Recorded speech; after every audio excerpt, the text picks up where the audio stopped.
नमस्कार दोस्तों। 20 जनवरी 2021 जहां किसी पहले यूएस प्रेसिडेंट ने अपने प्रेसिडेंशियल इनॉग्रेशन पे ताइवानीज प्रेसिडेंट को इनवाइट किया और इसके बाद से ही चाइना की एग्रेशन बढ़ता रहा इन दोनों देशों पर। जहां चाइना हर दूसरे दिन एक मिलिट्री ड्रिल करके ताइवानीज को डराने की कोशिश में जुटे हुए है, वही ताइवानीज भी अपने डिफेंस इक्विपमेंट को एक्युमुलेट कर रहा है ताकि वो चाइना को डिफेंड कर पाए। आखिर क्यों चाइना ताइवान को लेके इतना सीरियस है? क्या ताइवान चाइना की पार्ट है या फिर ये एक सेपरेट कंट्री है? आइए जानने की कोशिश करते हैं आज की इस वीडियो में।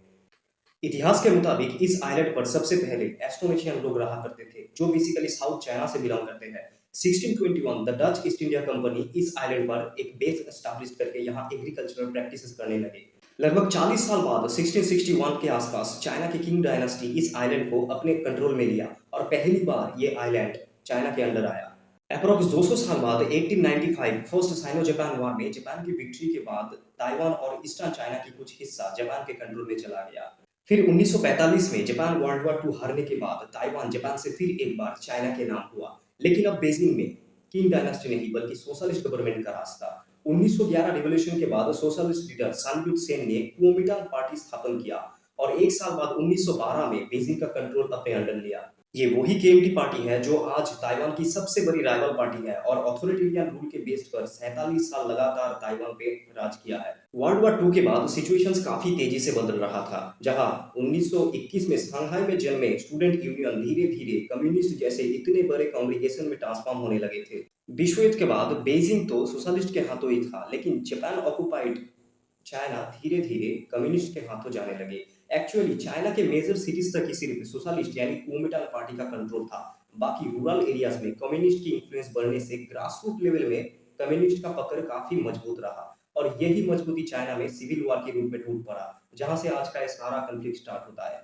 बीजिंग में कैसे सोशलिस्ट गवर्नमेंट के ऊपर कम्युनिस्ट गवर्नमेंट आ गए, इसके बारे में किसी दूसरे वीडियो में बात करेंगे। फिलहाल लौटते हैं ताइवान के ऊपर। 1949 कम्युनिस्ट लीडर माओ जेडोंग बीजिंग चार्ज लेते ही चाइना की official name Republic of China से पीपल्स रिपब्लिक ऑफ चाइना कर दिया गया। दूसरी तरफ इस सिविल वॉर में कड़ी हार मिलने के बाद कुओमिंटांग लीडर शियांग काइशेक अपने 14 लाख पार्टी मेंबर्स के साथ ताइवान आ पहुंचा और यहां से मेनलैंड यानी चाइना के ऊपर फिर से जीत हासिल करने की तैयारी करने लगे। 1950 से 1970 तक ये कम्युनिस्ट और सोशलिस्ट आपस में काफी लड़ाइयां लड़ी। ये लोग गोरिल्ला वॉर के द्वारा एक दूसरे पर जीत हासिल करना चाहते थे। 1951 तक पीआरसी ने अपने एयर फोर्स को काफी डेवलप कर लिया था और तब सबने ये सोचा कि सोशलिस्ट गवर्नमेंट कम्युनिस्ट के आगे झुकने पर मजबूर हो जाएगा और शायद ये हो भी जाता, लेकिन तभी कोरियन वॉर ने इस क्लाइमेक्स को पूरी तरह से बदल दिया। 19वीं सदी में जब जापान साम्राज्यवाद की पीक पर था, तब 1905 में जापान कोरिया के साथ एक प्रोटेक्टर ट्रीटी साइन करता है। इस ट्रीटी के अनुसार कोरिया को सुरक्षित रखने का जिम्मा जापान अपने हाथों लेता है और धीरे-धीरे जापान कोरिया में अपने रेसिडेंट जनरल से इस लैंड को भी कैप्चर कर लेता है। फाइनली वर्ल्ड वॉर 2 के बाद जापान को ताइवान चाइना के साथ-साथ कोरिया से भी भागना पड़ा। लेकिन अब कोरिया में दो गुट एक दूसरे के खिलाफ खड़े हो गए। एक था कम्युनिस्ट जिसका लीडर था किम सुगन, दूसरा कैपिटलिस्ट संगमन री। इस तरह 35 साल जापान इस लैंड को रूल करने के बाद 1948 में सोवियत और यूएन मिलके कोरिया को 38 पैरेलल के तहत नॉर्थ और साउथ कोरिया में बांट दिया, जहां नॉर्थ में कम्युनिस्ट और साउथ में कैपिटलिस्ट रहने लगे। 2 साल के अंदर ये सेपरेशन एक खौफनाक युद्ध में बदल गया, जहां नॉर्थ कोरिया की सपोर्ट में पीआरसी और सोवियत यूनियन खड़ा था, वही साउथ के सपोर्ट में था यूनाइटेड नेशन और मौका देखते ही ताइवान यहाँ पर इस युद्ध में यूनाइटेड नेशन की एलाई बन गए। 1950 से 53 के बीच इस दर्दनाक युद्ध में लगभग 30 लाख लोगों की मौत हुई और ये दुनिया की इतिहास में पहला ऐसा युद्ध था जहां एयर टू एयर लड़ाइयां लड़ी गई। 1953 में कोरिया आर्मस्टिक एग्रीमेंट द्वारा इस युद्ध को रोका गया और अभी रिसेंटली 2018 में नॉर्थ और साउथ कोरिया एक एग्रीमेंट द्वारा कोरियन वॉर को द एंड करता है।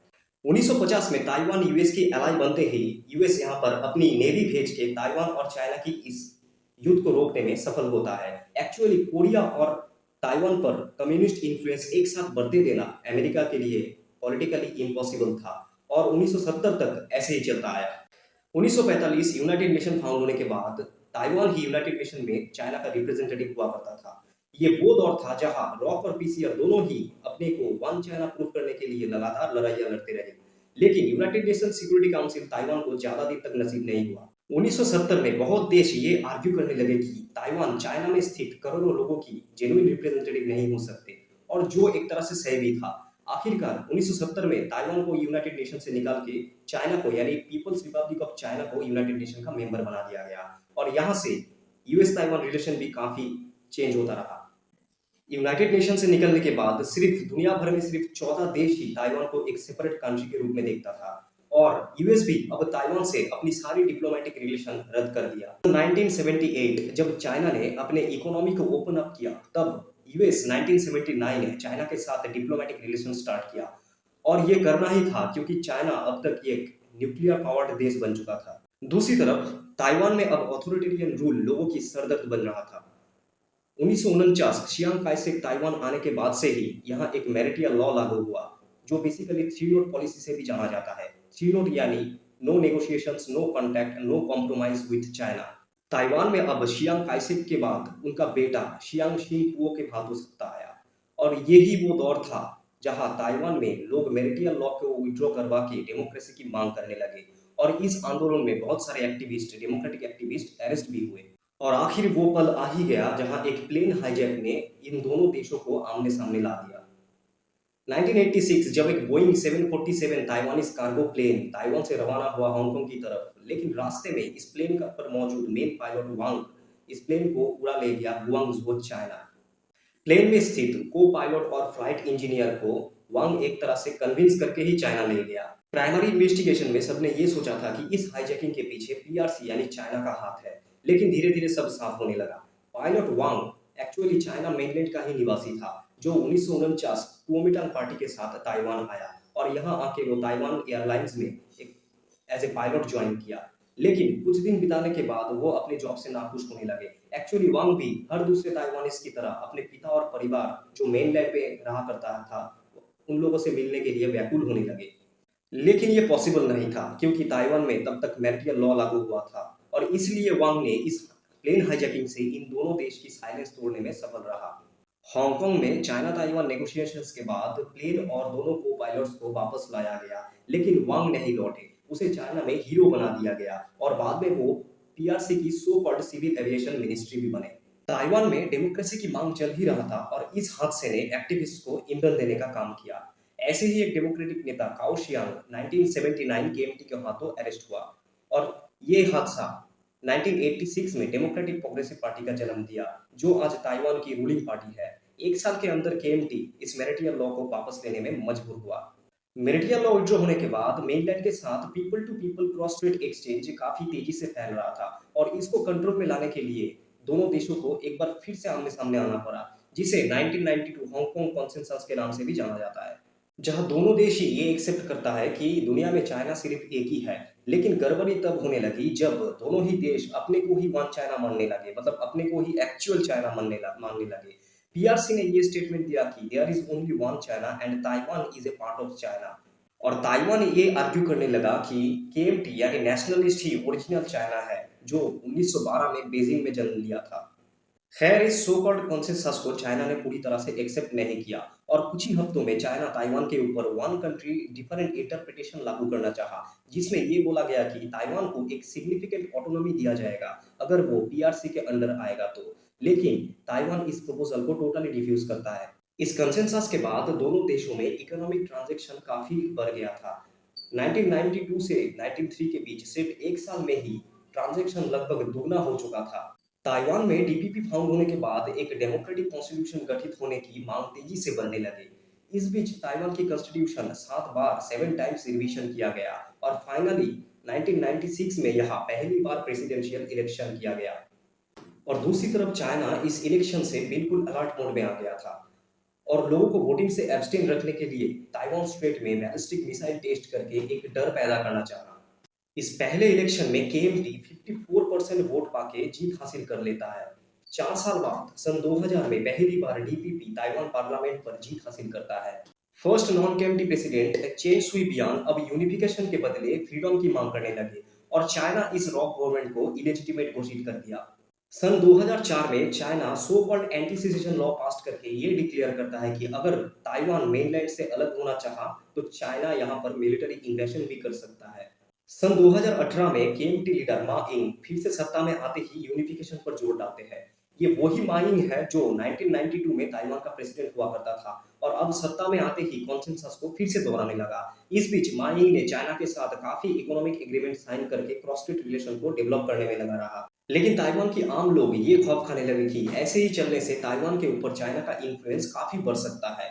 सन 2014 में एक controversial trade agreement sunflower Taiwan की आम जनता में बहुत उत्तेजना पैदा करता है, और स्टूडेंट और एक्टिविस्ट मिलकर ताइवान पार्लियामेंट पर विरोध प्रदर्शन भी करते हैं। सन 2011 में मा यिंग ये स्टेटमेंट दिया कि अगर वो फिर से री इलेक्टेड होते हैं तो वो चाइना से कोई निगोशिएशन नहीं करने वाला। 2012 इलेक्शन में मा फिर से री-इलेक्टेड तो हुए, लेकिन सनफ्लावर एग्रीमेंट के बाद सन 2015 में पहली बार मा यिंग और शी जिनपिंग सिंगापुर में बैठक किए। ऐसा पहली बार हुआ कि इन दोनों देश के प्रेसिडेंट आमने-सामने आया। मीटिंग में कोई एग्रीमेंट साइन तो नहीं हुआ, लेकिन मा यिंग ने यहाँ पे 1992 consensus one China two system के बेसिस पे क्रॉस स्टेट डेवलपमेंट को प्रमोट करने लगे। जहाँ डेमोक्रेटिक प्रोग्रेसिव पार्टी, जिसकी रूट मेनलैंड में नहीं बल्कि यहाँ ताइवान में है, वो शुरू से ही इन कॉन्सेंसस के खिलाफ खड़ा था। अगले ही साल 2016 में फिर एक बार डीपीपी सत्ता में आते ही 1992 कॉन्सेंसस से पूरी तरह मुंह मोड़ के टोटल फ्रीडम की मांग करने लगे, और यहाँ अमेरिका फिर एक बार सामने आया। 2016 में साई इंग-वेन प्रेसिडेंट बनते ही यूएस प्रेसिडेंट डोनाल्ड ट्रंप ने फोन पे साई इंग-वेन से बात किए। 2016-17 इस पीरियड में यूएस लगभग $18 बिलियन की आर्म्स बेचता है ताइवान को, जहां से चाइना की एग्रेशन फिर से ताजा होता दिखाई पड़ता है। 2019 में चाइनीज प्रेसिडेंट शी जिनपिंग ये घोषित करते हैं कि ताइवान मेनलैंड का ही एक पार्ट है और इसका यूनिफिकेशन इनएविटेबल है। सन 2021 जो बाइडेन पहला यूएस प्रेसिडेंट है जो सारा डिप्लोमेसी को अवॉइड करके ताइवानीज प्रेसिडेंट को अपने इनॉग्रेशन फंक्शंस पे इनविटेशन देता है। इसके बाद एग्रेशन में आके चाइना एक दिन में 56 fighter plane Taiwanese defence zone में लाकर अपनी शक्ति प्रदर्शित करवाता है। रिसेंटली जो बाइडेन भी व्हाइट हाउस से ये सीधी चेतावनी देता है कि अगर चाइना फोर्सफुली इस आइलैंड को कब्जा करने आया तो अमेरिका भी ताइवान की ओर से कम्युनिस्ट को करारा जवाब देने के लिए तैयार खड़े हैं। साई इंग-वेन भी एक्नॉलेज किया है कि अमेरिकन ट्रूप इस रीजन में ताइवानीज फोर्स को युद्ध के लिए ट्रेनिंग भी दे रहा है। एक्चुअली 1971 के बाद यूएस सारा डिप्लोमेसी तो रद्द कर देता है, लेकिन एक अनऑफिशियल रिलेशंस इन दोनों में हमेशा बना रहा। शुरू से ही यूएस लगातार ताइवान को डिफेंस इक्विपमेंट सप्लाई करता आ रहा है।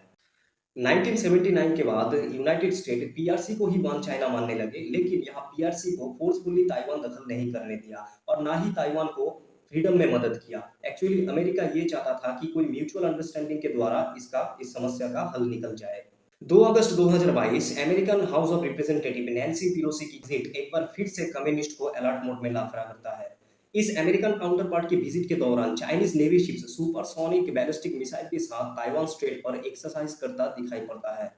एक रीसेंट स्टडी के अनुसार ताइवान में मौजूद 62% ऐसे लोग जो अपने आप को ताइवानीज मानते हैं, वही सिर्फ 3% लोग अपने आप को चाइनीज मानते हैं। ताइवान आज पूरी दुनिया में इंपॉर्टेंस रखता है अपनी इकोनॉमी के लिए। इलेक्ट्रॉनिक गैजेट्स में यूज होने वाला चिप्स लगभग आधे से ज्यादा ताइवान से प्रोड्यूस होता है।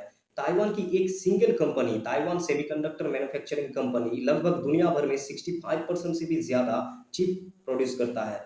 इसका मतलब ये भी हो सकता है कि अभी आप जिस डिवाइस पर ये वीडियो देख रहे हो शायद उसका चिप भी ताइवान का बनाया हुआ है। ताइवान में एक तरफ जहां केएमटी की लड़ाई ये था कि पूरी की पूरी चाइना में सोशलिस्ट का इन्फ्लुएंस कायम किया जाए, वही कम्युनिस्ट वन चाइना पॉलिसी के द्वारा चाइना और ताइवान को एक छत के नीचे लाना चाहता था। लेकिन अब यहाँ एक सेपरेट डेमोक्रेटिक कॉन्स्टिट्यूशन है जिसके बेस पे डीपीपी अभी चाइना से कोई नेगोशिएशन नहीं करना चाहते। अब 21वीं सदी में युद्ध लड़ना शायद किसी बड़ी बेवकूफ़ी से कम नहीं, जिसका एग्जाम्पल अभी रिसेंट यूक्रेन रसिया वॉर से पूरी दुनिया देख चुकी है। और अभी रिसेंटली समरकंद में हुए एससीओ मीटिंग में इंडियन प्राइम मिनिस्टर का ये कहना कि this is not the era of war, इससे शायद शी जिनपिंग को थोड़ा ही सही लेकिन एक अलर्ट जरूर मिला है। खैर, ताइवान का भविष्य जो भी हो, लेकिन वो ताइवान के लोगों के लिए हो, लोगों के खातिर हो। कुछ ऐसा हल निकाला जाए जिसे ताइवान की हर एक रेसिडेंट 100% एक्सेप्ट कर सके। तो दोस्तों, आज की वीडियो में बस इतना ही। मिलते हैं अगली वीडियो में, तब तक के लिए स्वस्थ रहिए, सलामत रहिए। धन्यवाद।